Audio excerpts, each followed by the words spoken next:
when you gave Pakistan a 30-day terror deadline. A country like US will give aid to Pakistan, but then not support India. What did Pakistan do? They supported Pakistan because of the services Pakistan was giving them. He said that we are the most allied ally of the United States. All this began to change after the India-US nuclear deal. Though with Trump, where unnecessarily out of the blue, he raised the Kashmir issue, he wants to mediate, we seem to be sliding back once again into a US partiality towards Pakistan. Time of 9/11, even 24 hours were completed, you were called to the Roosevelt House. India did share some resources of raw Jaish-e-Mohammed transcripts with the CIA, and then it eventually led to the Af-Pak policy of America. That Af-Pak policy, the genesis of that is quite different. It was never in favor of India actually, you will say that? No. When you gave Pakistan a 30-day terror deadline, what really happened inside the time when you were in the war room? So there is something.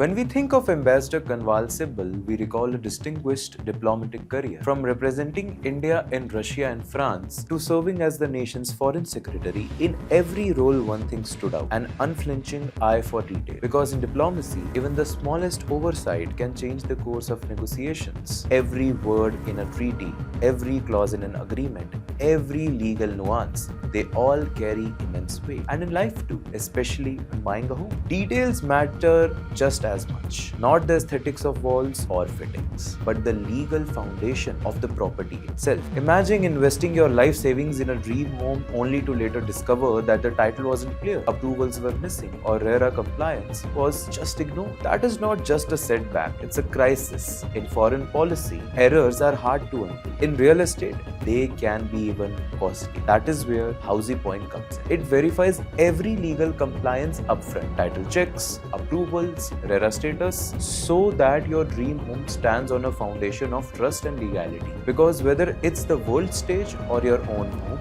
detail is the difference between stability and chaos. And detail is exactly what Housypoint delivers.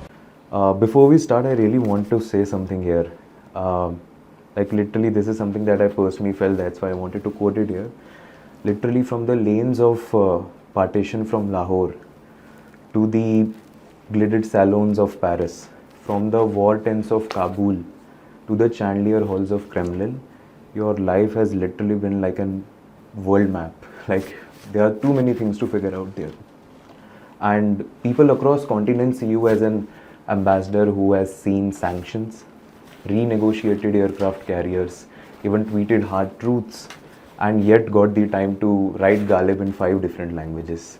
It's truly amazing, and the very amazing part is that all of this began as an elder son of a refugee lawyer just in a Karol Bagh flat. Dear Ambassador, it's truly an honor and privilege that you have given us this afternoon today, that we are able to get this opportunity. Truly grateful for that. Thank you so much for your time. My pleasure. Technically, every country is always there to maybe support Pakistan previously, if we leave the current context. Previously, if you see in history, a country like US will give aid to Pakistan, but then not support India. I mean, why is it not willing to do that or used to do that? Oh, there's a long history.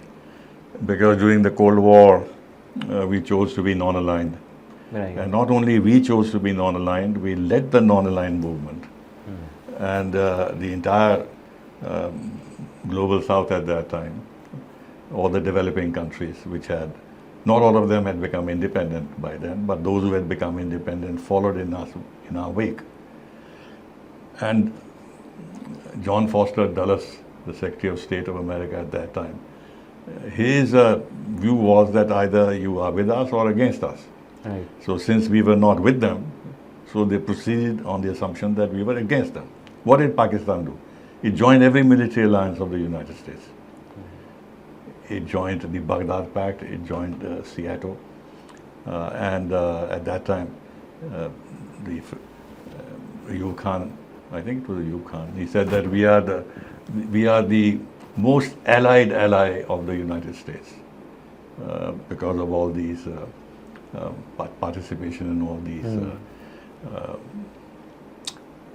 alliances the United States had created to contain communism, both Russia, Soviet and Chinese. And then when you came to support Pakistan, gave to United States in terms of bases from which you had the U-2 incident, his plane was shot down. But more than that, Pakistan fully participated in the jihad against the Soviet Union in Afghanistan. They collaborated with they give safe the havens United to all these States people. and with Saudi Arabia. So there is a whole history where Pakistan has served America's interests, whereas India has always maintained its independence and questioned America's policies, not only in our region but broadly.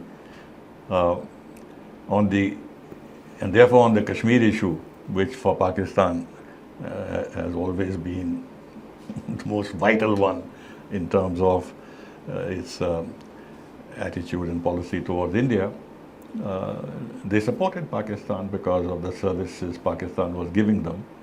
And the British, of course, played a very dirty game in this. And in the UN, they tripped us and, in fact, reversed the whole situation against us, because we went as a complainant against Pakistan aggression against Jammu and Kashmir. Right. But they turned it against us and made it a dispute, etc., etc. So that is the reason why Pakistan is given a lot of attention in America. And then, as you know, when Kissinger went to China secretly, and you had this US-China deal, strategic understanding against the Soviet Union, the midwife was Pakistan. So the Americans remain grateful for that. And then when the 1971 issue occurred, the United States didn't want its ally, which served them so well, to be broken up. So they went against us, put a lot of pressure on us, in fact sent the 7th Fleet into the Bay of Bengal. So there is a history to this, but then all this began to change after the India-US nuclear deal. And not fully, but certainly there's been a great change in how US sees India and Pakistan, though with Trump we seem to be sliding back once again into a US partiality towards Pakistan, where unnecessarily out of the blue he's raised the Kashmir issue, he wants to mediate on the Kashmir issue, invited the Field Marshal, the pumped up Field Marshal of Pakistan, for a private lunch to the White House, which is unprecedented. No US president has ever received directly or hosted a foreign military chief. Now it's a different matter if a foreign military chief became the president of the country, because there have been so many military leaders, including Pakistani. He did receive Ayub Khan, he did receive Yahya Khan, the Americans, they did receive Zia-ul Haq, and they did receive Musharraf, but as heads of state, not as military chiefs. And then he is invested in Pakistan, his personal business interests are involved. So that explains, again, this tendency of the Americans to go back to their soft corner for Pakistan. Yeah, a lot of people are saying this, even some credible sources also, that when during the time of Operation Sindoor, India hit Noor Khan base, so it was the nuclear arsenal, some bit of it was the nuclear arsenal of US. So that's why they were so pumped up about this whole topic. Well, that's just speculation. Right. That's just speculation, one doesn't know. And then, there's no credible information on this. So I don't necessarily buy that the Americans would need to keep their nuclear weapons in a Pakistani base. But if that base contained Pakistani nuclear weapons and there was a threat of some kind of a nuclear fallout, that's a different matter. But I don't know. I'm not an expert on this, but I think Pakistanis would have hidden their nuclear weapons in much safer places than a sort of a base which India could potentially attack. But they must be furious because we, I think, also hit their F-16s. So, because it's an American built and an Indian aircraft is beating that up, right? So, it's like for the whole global market is a very bad image for US. Yeah.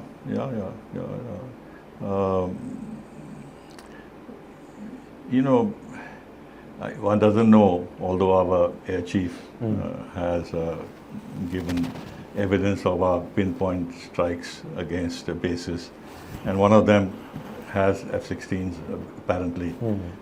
And if that base was struck, if that warehouse was struck, one can logically conclude that the planes inside would have been damaged. But there is no visual proof of actual damage to the F-16s. It is by inference, Right. and a logical inference. And if that happened, the Americans would obviously be very angry. Ambassador, I wanted to take you back to the time of 9/11, when barely after even 24 hours were completed, you were called to the Roosevelt House, and India did share some, as I have read, some resources of raw Jaish-e-Mohammed transcripts with the CIA, and then it eventually led to the Af-Pak policy of America. How do you see this whole thing? No, the Af-Pak policy of the United States was to somehow revive the dialogue between India and Pakistan and establish peace between the two countries, because they've always felt that Pakistan was vulnerable, and if a clash occurred, Pakistan could be in serious trouble militarily. So they wanted to avoid that. So there were two components of the Af-Pak policy. One was the America's clear understanding that the Taliban were being nurtured by the Pakistanis. Their leaders were in Pakistan, and Pakistan was supporting them in their bid to take over Afghanistan. So that Af-Pak policy was an acceptance that US problems in Afghanistan were linked to US problems with Pakistani support for the Taliban. That was one aspect of it. The other aspect of this was that the Americans reasoned that Pakistan wants to get strategic depth in Afghanistan as an insurance against India. And therefore they want a government in Afghanistan, unlike the previous ones, which would be beholden to them, which they can control. The Americans reasoned that Pakistan will be pushed in the direction because of its issues with India. But if India and Pakistan started normalizing ties, then Pakistan's larger strategic game of gaining strategic depth against India in Afghanistan may be countered. So then they appointed Holbrooke as a special envoy for the Af-Pak region and India, which we protested and made sure that his remit remained confined to Af-Pak region and India was not included. So we had said very clearly we are not going to receive him in India as an Af-Pak envoy, Af-Pak India envoy. Our relationship with America will be dealt with. So they removed that part from his mandate. So that Af-Pak policy, the genesis of that is quite different. It was never in favor of India, actually. You will say that? No. The Af-Pak policy was to look at the Afghanistan-Pakistan theater as one theater and deal with it as such. You know, the Pakistani created enormous problems for United States, but they got away with it. At one time, if you remember, they had closed the NATO's lines of communication through Pakistan to Afghanistan because there was some incident in which some Pakistanis were shot. There was some bombing of Pakistan's border areas by U.S. forces. So I think that Af-Pak issue was absolutely by no means any positive gesture towards India. And I wanted to move towards the time of 2001, and I wanted to really understand what really happened inside the time when you were in the war room, especially the time when you gave Pakistan a 30-day terror deadline, a kind of India's policy towards Pakistan, which India is still following. Even after Uri, Pulwama, we followed it. How was the whole scenario in war room during 2001? Look, we've had a very seesaw kind of a policy with Pakistan. It's changed now with after Operation Sindoor. Of course, Balakot was a bit of a foretaste and the surgical strikes, but nevertheless, all our action has remained on the line of control, the ceasefire line in Jammu and Kashmir. Barring Operation Sindoor. No, barring these 2-3 operations, especially Balakot and Sindoor. We have tried to deal with our issues with Pakistan through dialogue.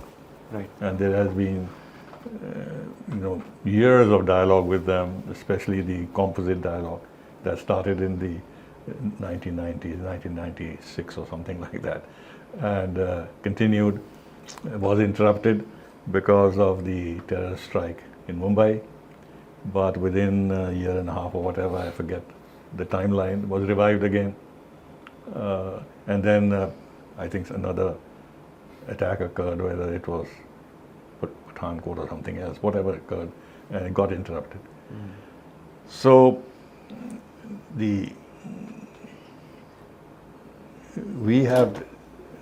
our policy has been to avoid a military conflict with Pakistan and engage in a dialogue in the hope that Pakistan at some stage would understand that their support for terrorism is recoiling on them. And what has happened inside Pakistan in terms of the emergence of jihadi forces, and at one moment, as you know, there were horrible attacks inside Pakistan with Shia shrines and mosques being attacked, etc., etc. That they will realize the folly. And then there were some positive noises here and there from Nawaz Sharif when he was Prime Minister, that we can begin trade with each other, we can do this, we can do that.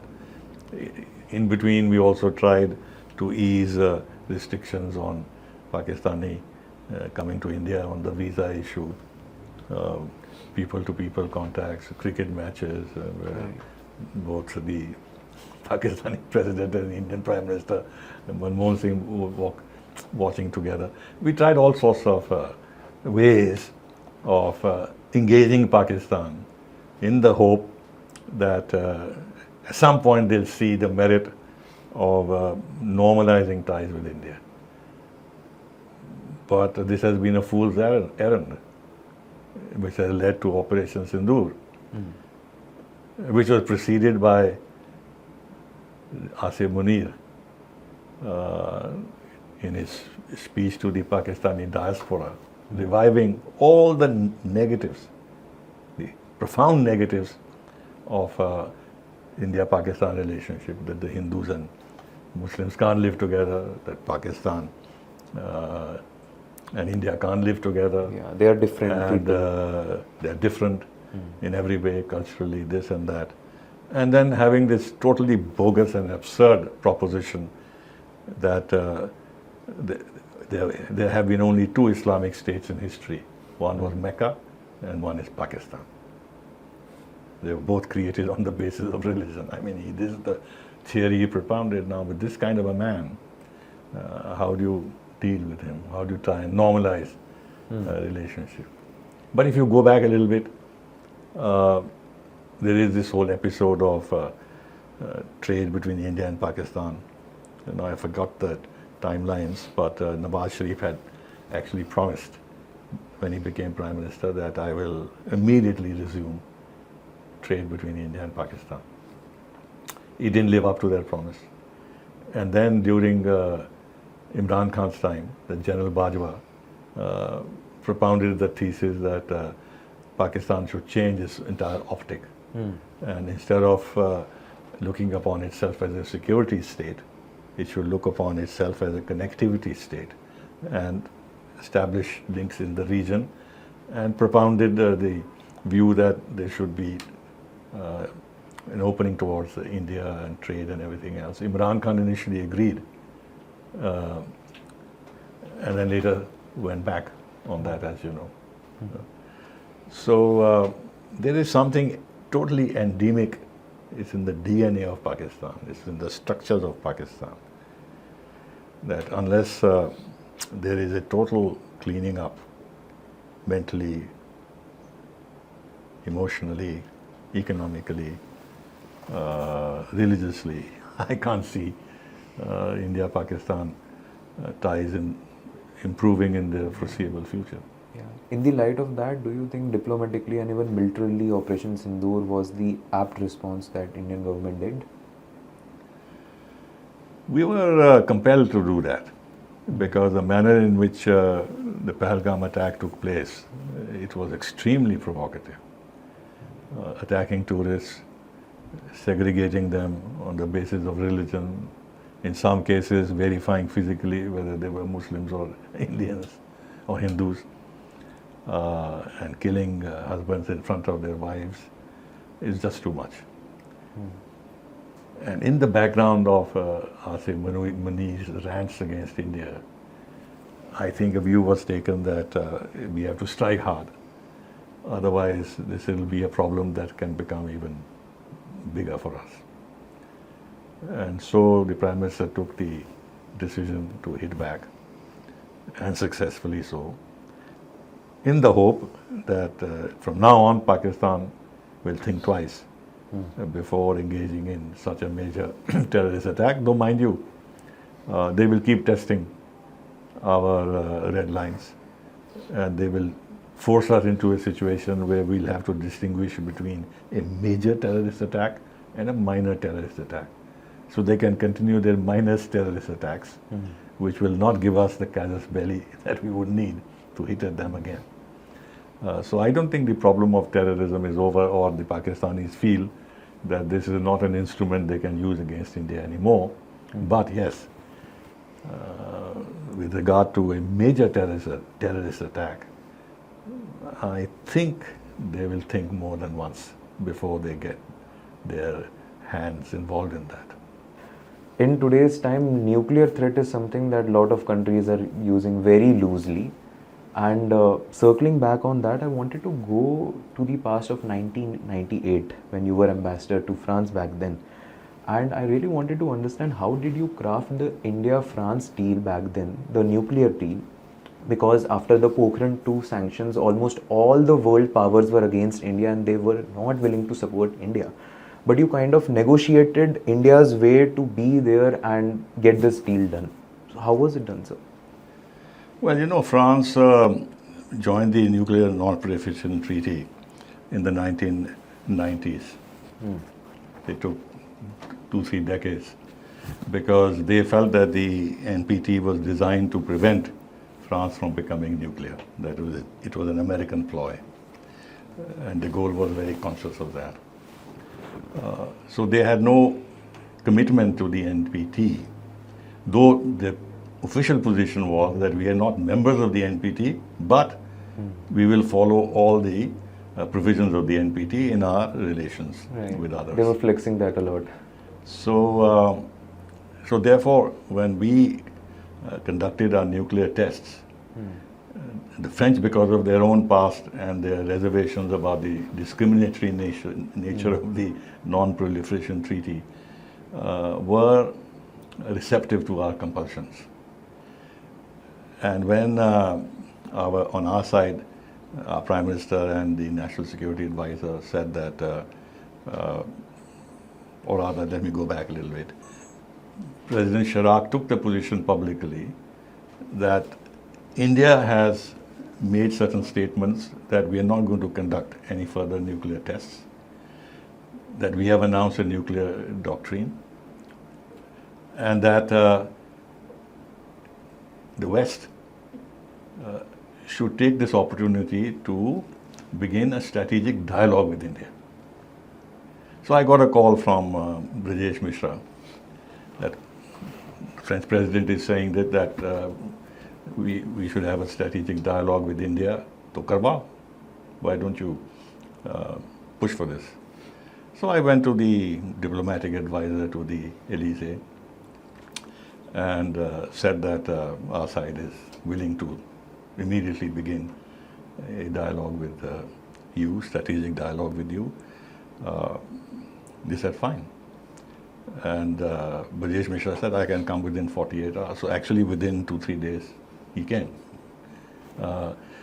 We tried, okay, the Russians were not happy that we were having the first strategic dialogue with France and not with Russia.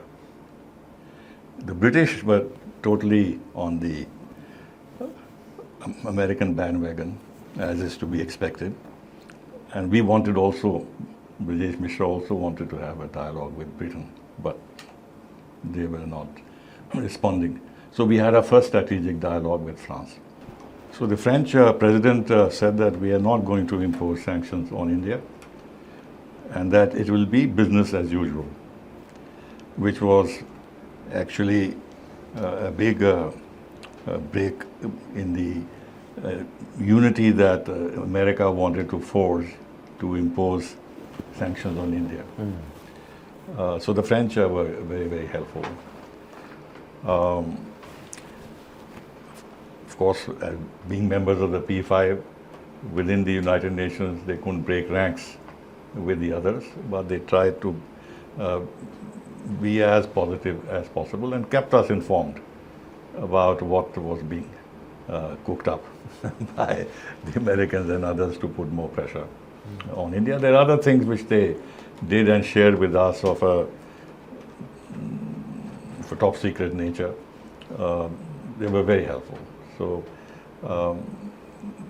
that is the reason why in India today there is very positive sentiment towards France.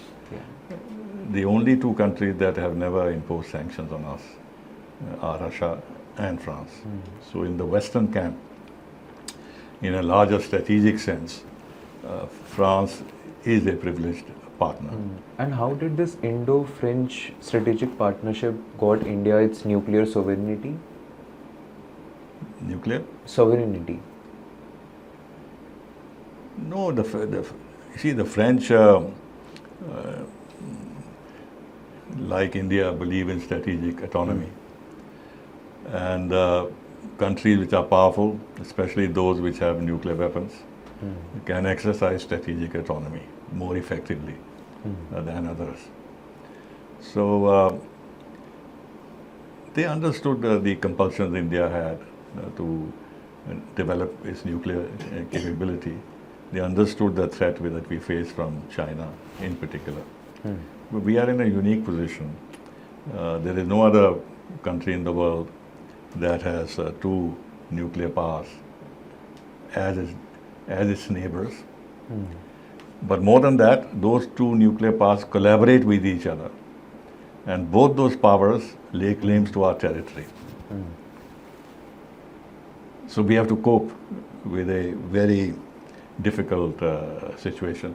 I'll go back a little bit to, in this context, to my stint in Washington. I was Deputy Chief of Mission there from 1992 to 1995. And it was arranged for me to go to Omaha, where there is the strategic command of the United States. All the nuclear weapons are controlled in the strategic command in Omaha in Nebraska. So it was arranged for me to go and meet the head of that. It was an admiral. So we got talking, and I discussed with him the situation that we had in strategic terms of the kind I just described. I said, Admiral, if you were India and you faced the situation of two nuclear powers as your neighbors, what would you do? He said, I would develop nuclear weapons of my own.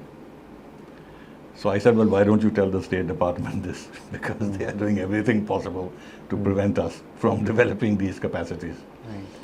So the French understood our compulsions, and therefore they've never put pressure on us on on this issue. And similarly on the CTBT and the FMCT, which were again devices to try and contain India's nuclear capability. The French never pressed us on that. The Americans did, and the British did, in a very offensive way, but not the French. So we have that history, and which is why today you find that amongst Western countries, France has got somewhat of a privileged position when it comes to India buying defense equipment and this and that. It explains this Rafale thing also. And Ambassador, I wanted to move towards the part where I wanted to discuss about Quad. Prime Minister Modi in his 2018 Quad plenary statement had stated that free, open and inclusive Indo-Pacific kind of alliance he was looking at from the Quad's perspective. Even you had also shared the similar kind of views earlier. I wanted to ask regarding that, the way Quad is right now, is it strong enough to give competition to China's BRI, or does it need to toughen up a little bit? Well, I think there is now a question mark on the future of Quad. Trump has put a big question mark on it. So he wants to have a big, beautiful deal with China. He is de-emphasizing the rhetoric against the China threat. Most surprisingly, for buying Russian oil, he's targeted India, imposed penalty tariffs on us, whereas China buys much more oil and gas from Russia. And they've just signed a new Siberia pipeline, oil of Siberia pipeline, they just signed. But no tariffs have been imposed on China, because China has the capacity to hit back, and they have shown that they can. Rare earth magnets and some other things that America desperately needs, even for its military production. We don't have that kind of potential for retaliation by denying them certain things, so we are more vulnerable, and he's bullying us. The manner in which he has rebuffed Japan, humiliated Japan, which has led to the resignation of the Prime Minister of Japan, who cited this as one of the reasons, apart from political alignments getting disturbed within the LDP, this tariff business and the humiliation imposed, where Japan has promised to invest $550 billion in America at the discretion of President Trump. And Secretary of the Treasury, or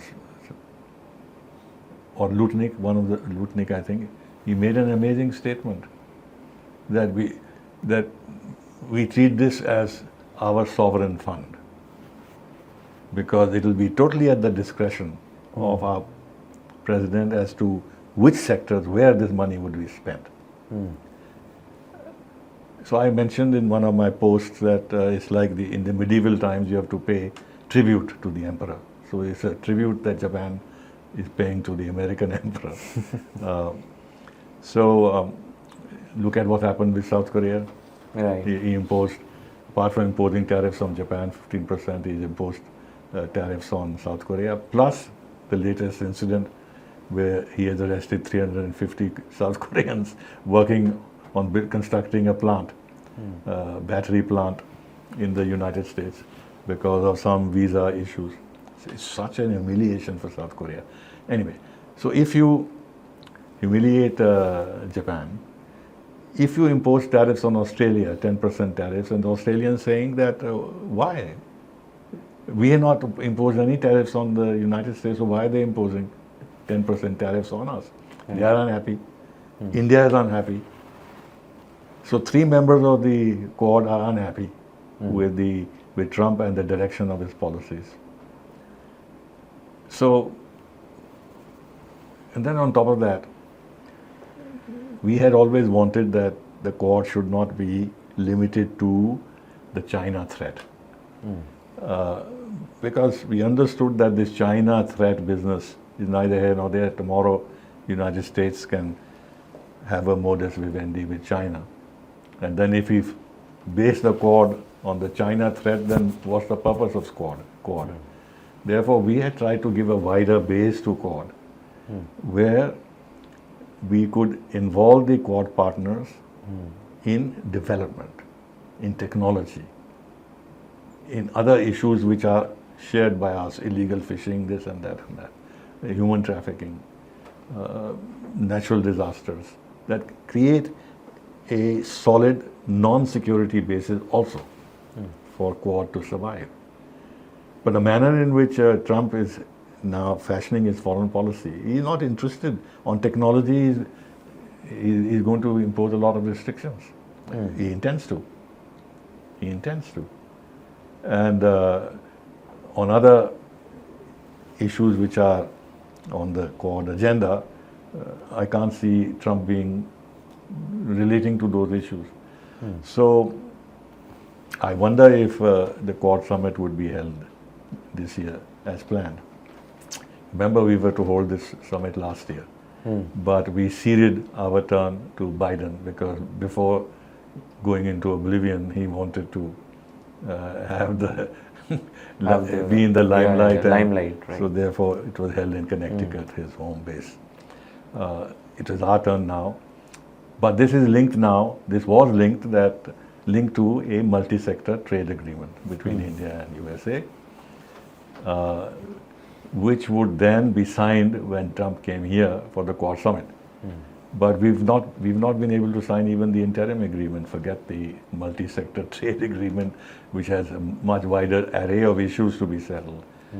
So I'm personally doubtful that the Quad summit would be held.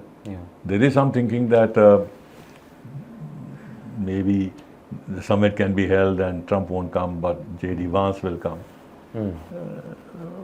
But that will knock out the substance of Quad and the how should I say, the image of Quad as a kind of a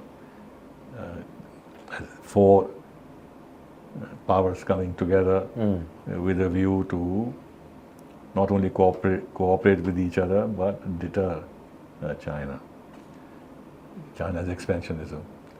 So I think Quad is on slightly slippery ground currently. And in the light of that, we see Russia, China entwining, and Quad is questionable. And again, Trump 2.0 is obviously existing there with all its tariffs and threats. What would be your piece of advice for the Prime Minister for the next US administration that will be coming? Because Trump will be there for 3 years, and if he's going to be like this, then we don't know how to operate. But when the next US administration comes, what would be your piece of advice for the Prime Minister then in terms of operation and business? Look, you can't at this stage talk about what could be the nature of US policies if there is a change in the US government after 3.5 years, with the Republicans coming back to power under a different leader, or the Democrats coming back to power. One doesn't really know. And America's policies have always been very unpredictable. Right. And there has also always been, even during the Democratic Biden's administration, there's always been an undercurrent of serious negativity in India-US relations. A lot of positivity, no doubt, but a lot of negativity. And I explained, the State Department issues its reports on human rights, and we are identified as a violator of human rights. Then the US Commission on International Religious Freedoms issues a report, and then we are attacked on suppressing religious freedoms. Then we are attacked on backsliding of democracy. Then we are attacked on mistreatment, persecution of minorities. They will pronounce on CAA, they'll pronounce on this, they'll pronounce on Delhi riots and stuff like that. The US press, the mainstream press, is anti-India, whether it's New York Times or Washington Post. The US think tanks are anti-India. The Foreign Affairs magazine, which is supposed to be, which represents the Council of Foreign Relations of New York, is a prestigious publication. It will only publish very negative articles on India along predictable lines. The New York Times, Washington Post and all, they'll never say anything good about India. They never do. So, even if there is a change in government after 3.5 years, these negative elements in our relations will continue. The problem now is that, and it's interesting, that some of these negative elements are not prominent during the Trump administration because he doesn't have time for these things. But he has weaponized tariffs and he is penalizing us. He is delivering body blows to our relationship. He has destroyed the trust that has been built up over the last 2.5 decades in our ties. Now, it is possible that when there is a change in administration, they may come to the understanding, a rational understanding, that why are you alienating a country like India? You have everything to gain from good relations with India. Give India the space it wants and it needs. After all, it's not a small country in Africa or here or there, the Caribbean. It's one of the largest countries in the world. By the time the new administration comes, we'll be the 3rd largest economy in the world. We've got tremendous human talent. Look at the size of our population and hence the size of our market, which will continue to grow. Because there's a lot of suppressed consumer demands in the country. As we grow and there is more prosperity in the country, there'll be more demand for goods. And naturally, a lot of it will come from abroad. The volumes of our trade with the rest of the world will continue to increase. So some people in the next administration may reach those conclusions and try to undo the damage that Trump is doing. However, there is a view that the complexion of US politics has changed. The complexion of US society has changed. Towards India? No, in general. In general, okay. And therefore, the MAGA base is racist, white supremacist. All this thing about intolerance of people coming from abroad and taking their jobs, that the jobs should be preserved for the Americans. And in this case, Indians coming and taking their jobs, H-1B visas and stuff like that. Indians currently are under increasing threat from racists. There's a lot of, if you see on social media, propaganda against Hindus. Intolerance is growing. I think the MAGA base doesn't like the idea at all that the US high-tech companies have CEOs, so many CEOs of Indian origin. So, given this background and the change in the nature of American society and politics, even if there's a new administration, this whole thing of make America great again will endure, and therefore it will not be the same as in the past. This is true also not only about relations with India, but also relations with Canada or with Mexico, Yeah. or or even Europe. Yeah. Even with their own tech giants as well. Recently, Trump met all of them, all the tech giants in a meeting, and he was meeting them and he was asking them directly in front of the press that what is the amount of money that you are giving to America? Yeah, Right? they all went around and said Yeah. 80 billion, 600 billion, 300 billion. I saw that. Yeah. So it's ridiculous. I mean, even Satya Nadella Was there. was there and he promised 80 billion, I remember. None of these fellows of Indian origin said anything. They didn't have to caution him about his India policy. After all, the biggest clientele of the social media companies is India. Right. But none of them offered a constructive view on how to augment the opportunities for these companies in the rest of the world without mentioning India. Indirectly, the message would have been that, we would even earn more profits, we'll be able to invest even more in the United States if we earn more abroad, and how we could pursue policies which would help that objective. Nothing was said. Nothing was said, even by the CEOs of Indian origin. Yeah. That's Trump.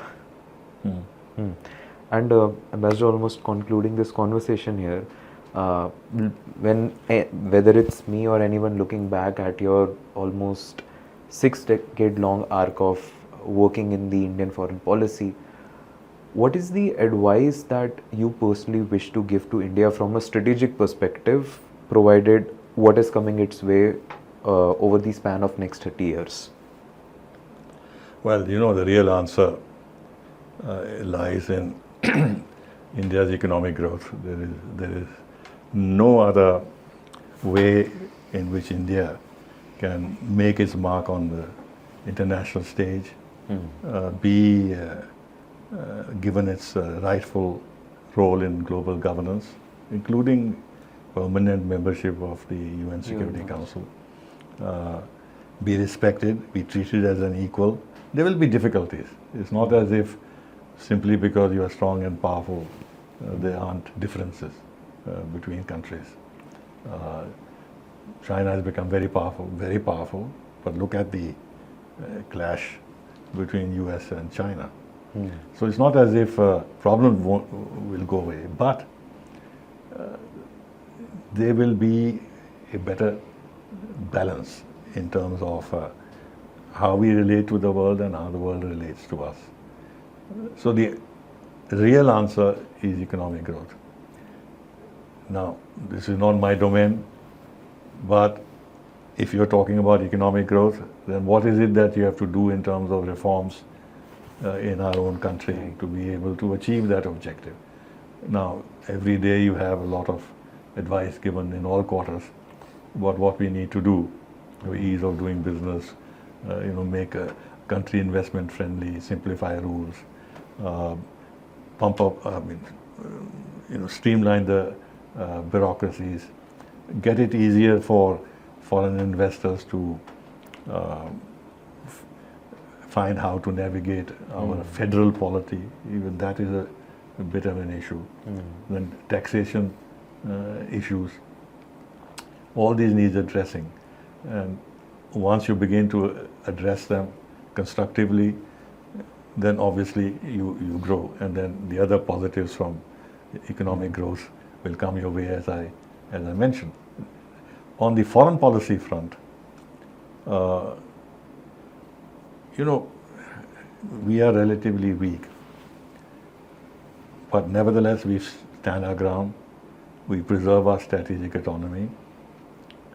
We want to be friendly with all countries, barring, of course, our failure, not our failure, the failure of Pakistan and China to have a positive approach towards us. Otherwise, even with China, we kept the doors open. It's one of probably the biggest trade partner in goods, $130 billion of trade. We're not closed doors. Pakistan is a unique case. But so when we become stronger, then our capacity to have strategic autonomy will be even more. See, people don't realize United States has the maximum strategic autonomy. It can do what it pleases, contradictory positions it can take. It can promote war somewhere else and talk of peace somewhere else, as Trump is doing, because they're very powerful. So the more powerful you are, the more strategic autonomy you have. So we'll be able to preserve that. And once we achieve that status, then our equations with the big powers change. They become more equal. And therefore we can pursue our national interests with the base that we have built for ourselves, the power base we have built ourselves. And as part of that, very, very important, I remember a conversation that when I was ambassador in France, we had with President Chirac, and it was just one thing as defense minister who had come there, and I attended the meeting with him. And Chirac said, no country can have an independent foreign policy unless it can produce its own defense material. Very true. So if you are going to depend on X, Y, Z countries for defense, you're not going to be really independent or really have strategic autonomy. No matter how much of a good friend it is of yours, Exactly. it doesn't matter. Doesn't matter. Therefore, that's very important. Build your defense manufacturing base domestically. That is absolutely essential. These are some of the things that we should try and do, and I think we'll do them. Yeah. I guess that would be all from my side as well, Ambassador. It was a privilege and honor to have this conversation with you. I hope you had a great time. Thank you. Thank you so much for your time. My pleasure. My pleasure.